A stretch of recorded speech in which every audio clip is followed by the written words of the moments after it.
Alors nous arrivons maintenant à l'autre question cruciale. Combien faut-il de nains pour creuser en 2 jours un tunnel de 28 mètres dans du granit? Il s'appelle aussi gestion du personnel minier en zone de creusement intensif. Vous savez combien nous autres... De petite taille, minier de petite taille. Oui, nous aimons le langage administratif, beaucoup. Alors, donc, le sujet. Le granit. Voilà. Le granit est une roche magmatique plutonique à structure grenue, c'est-à-dire entièrement cristallisée, formée par le refroidissement lent et en profondeur d'un magma issu de la fusion partielle de la croûte continentale. C'est une roche acide, composée principalement de quartz, de feldspath potassique, de plagioclase sodique et de mica. Les roches volcaniques sont des rhyolites, blablabla. Bon. Il y a du mica dedans, c'est le chocolat avec les vaches violettes? Oui, oui. Vous avez dit que la marmotte, elle est dans le papier d'aluminium. Vous avez tous compris que c'était une roche dure. Donc c'est pas si facile que ça de creuser dedans. Les nains. Les nains sont des êtres humanoïdes de petite taille, avec une barbe, 2 bras, 2 jambes et un casque. Et une odeur pestilentielle. Ils sont aussi très durs et très acides. Slide suivant. Un nain seul, muni d'une pioche standard, avance à la vitesse de 3 mètres par jour, sur un modèle standard, granit standard, avec une pioche standard, qui permet le passage d'un nain et de son équipement. Standard. Voilà. Sachant qu'on ne peut pas mettre plus de 3 nains en même temps on travaille sur un tunnel standard, parce qu'il manque de la place, donc ils n'arrêtent pas de se battre. On voit bien que s'ils étaient plus de 3, non, c'est ma pioche, non, c'est mon bout de caillou. Donc, ils arriveraient donc à 9 mètres par jour, soit 18 mètres en 2 jours. Donc c'est pas assez, c'est insuffisant pour atteindre 28 mètres. Nous considérons bien sûr qu'on attaque le tunnel par un seul bout, parce qu'il y a toujours des petits malins qui disent « Ah oui, mais alors, nous, c'est l'autre bout et tout. » Non, non. Donc, sur le slide suivant, nous verrons qu'on ajoute une équipe de nuit. Nous voilà déjà à 6 nains. Bon, là, c'est bon, on atteindra la distance. Alors, pour le slide suivant, s'il vous plaît, voilà. Il faut un nain pour approvisionner l'équipe en bière et en nourriture de façon régulière, afin que le travail ne s'arrête pas. Ce qui nous ferait donc 2 nains supplémentaires, un pour le jour et un pour la nuit. Mais n'y a-t-il pas un facteur à appliquer à le rendement de l'équipe de nuit, parce qu'il est bien connu que les nains travaillent le jour et boivent la nuit? Chaque chose en son temps. D'accord. Je vous laisse continuer pour oui, oui. Voilà. Alors, il est évident qu'un nain quasiment inactif, celui qui apporte la bière, boira 4 fois plus qu'un nain au travail. Puisqu'il aura accès au tonneau, il sera donc ivre et inutile 4 fois plus rapidement. Ce qui fait qu'il devrait être remplacé plus vite qu'un nain qui travaille. Envoyez donc la diapo 6. En conséquence de quoi, un nain pour la journée ne suffit pas, considérant qu'il faut 4 nains par jour et 4 nains par nuit pour assurer le ravitaillement. Donc un par période de 3 heures en gros. Voilà, donc nous avons maintenant 14 nains. Professeur, peut-on tenir compte du fait qu'au bout d'un certain temps, le nain ivre-mort est laissé dans un coin dégrise? À ce moment-là, on peut peut-être le réintégrer dans l'équation. Non, mais non. En fait, parce qu'il va se battre avec les autres et tout qui diront que c'est leur tour. Alors, ça va devenir compliqué. Vous allez voir, déjà, c'est largement assez compliqué.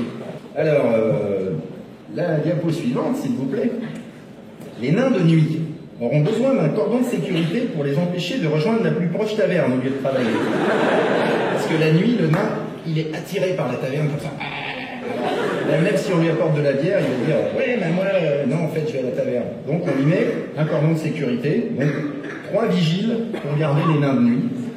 Mais qui garde les vigiles à ce moment-là? Parce que les vigiles sont des nains, ils sont attirés dans la taverne. Justement, très bonne question.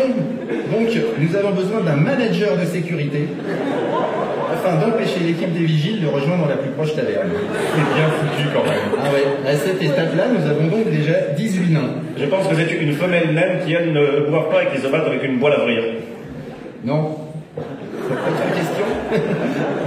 Alors, nous devons considérer l'usure des pioches. Une pioche standard, en contact avec le granit standard, doit être régulièrement affûtée et réparée.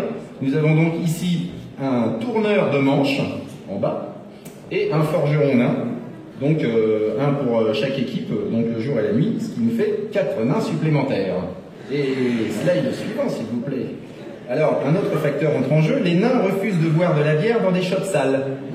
Alors, c'est pour eux une grave entorse à l'hygiène. Alors, c'est un peu bizarre. C'est la seule entorse à l'hygiène, d'ailleurs. Ouais.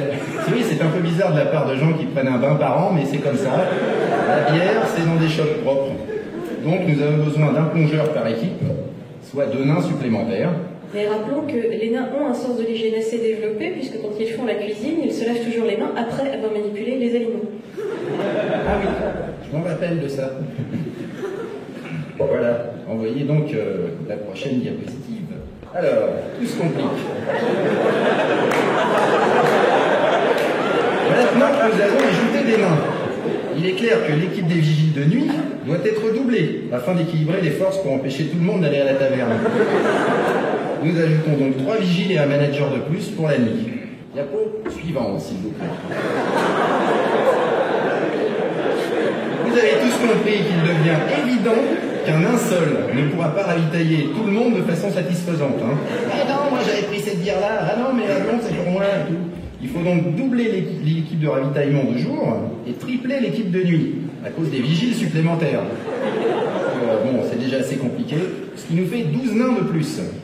Et diapo suivante, on se rend compte qu'un plongeur ne suffit pas pour laver la vaisselle de tout le monde.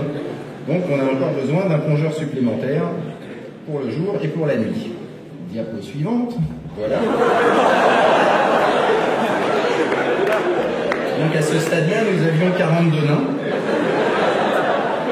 Et on se rend compte que finalement, même avec une meilleure vision nocturne que les humains, les nains, c'est quand même pas les elfes, hein, la vision nocturne. Alors, ce qui se passe, c'est quand ils creusent la nuit, bon, bah, je te fous un coup de pioche dans le pied, un coup de pioche dans l'œil, puis après, les tunnels, c'est pas carré, quoi. Alors, bon, c'est pas rond non plus, c'est un peu bizarre.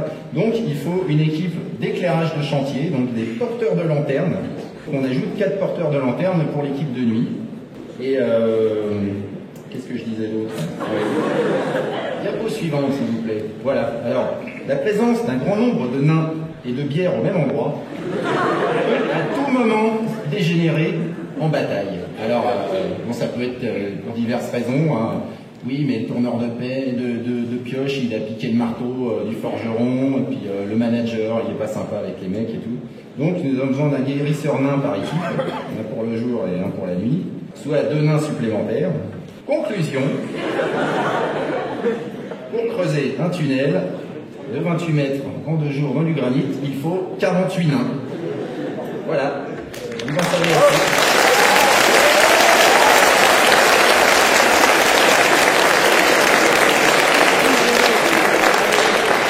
Et vous comprenez pourquoi chez les nains on sait très vite compter, parce que tout est très vite très compliqué.